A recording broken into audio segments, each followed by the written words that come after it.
আপনারা দেখবেন ইউরোপ থেকে লোকেরা কম পয়সায় চিকিৎসার জন্য ভারতে চলে আসে, যাদের ইনকাম কম।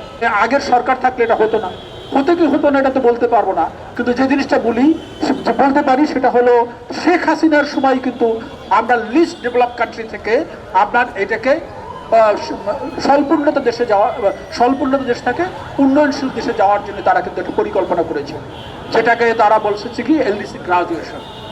এই এলডিসি গ্রাজুয়েশনের কথাটা যখন আসে তখন যে জিনিসটা দেখা যাবে, তখন কিন্তু আলটিমেটলি যেটা হবে সেটা হলো যে যে সুবিধাগুলি আমরা প্রোডাকশনের ক্ষেত্রে, ঔষধের ক্ষেত্রে বা অন্যান্য ক্ষেত্রে যে সুযোগ সুবিধাগুলি পাই, সেই সুবিধাগুলি কিন্তু আমরা পাবো না। অথচ এই এলডিসি গ্রাজুয়েশনের জন্য দে আর ভেরি মাচ অরিড, সেইটা তারা করার চেষ্টা করেছিলেন, যাই হোক উনি কমপ্লিট করতে পারেন নাই। কিন্তু ইউনূস সাহেব যে চুক্তি করেছে এইটা কিন্তু আর এলডিসি থেকে লেস ডেভেলপডের জায়গায় নাই। আমাদের মার্কেট এবং আমেরিকান মার্কেট, আমাদের মার্কেট এবং জাপানের মার্কেট, দুইটা মার্কেট সমান হয়ে গেছে। অন্যান্য জায়গার ক্ষেত্রে অন্য অন্য জিনিস বাদ দিলাম, চিকিৎসার ক্ষেত্রে তার মার্কেট এবং আমার মার্কেট কিন্তু সমান। এবং তাদের ওখানে কি কি সমস্যা তৈরি হয়, আপনারা অনেকেই ইন্ডিয়ায় যান, আপনারা দেখবেন ইউরোপ থেকে লোকেরা কম পয়সায় চিকিৎসার জন্য ভারতে চলে আসে, যাদের ইনকাম কম। তাহলে আপনি তাদের ওখানে চিকিৎসার ব্যয়ভারটা কত বেশি তারা ওখানে নিতে পারে না। হোয়ারাস আমরা এমন একটা চুক্তি করলাম যে আমরা আমেরিকার মতো একটা ইকোনমিকের একটা দেশ হয়ে গেলাম, তাহলে আমরা কিভাবে এই চিকিৎসাটা পেতে পারি? আমরা কিন্তু এই চিকিৎসাটা পাবো না, এটা কিন্তু হবে না। সেই জায়গাটা তারা তৈরি করেছে। এবং যে কারণে ডক্টর ইউনূস সাহেব এই চুক্তিটা করতে পারলেন, উনি কোনো নির্বাচিত সরকার না। কেন উনি বলেছেন? উনি বলেছেন যে গণ অভ্যুত্থানের ফলে জনগণের যে সার্বভৌম অধিকার, তার ভিত্তিতে উনি নির্বাচিত, উনি উনি উনি উনি সরকার গঠন করেছেন এবং সেভাবে এটা করেন।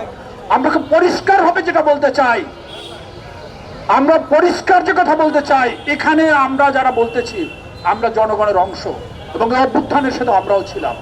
আমরা যে কথা বলতে চাই, আপনার এইটা করার কোনো রকম ম্যান্ডেট ছিল না। এবং এ কথাটা আমরা আজকে বলছি তা না, তারা যখন বাণিজ্য চুক্তি করেছে তার আগে থেকে আমরা বলেছি এইটা করার আপনার কোনো অধিকার নেই।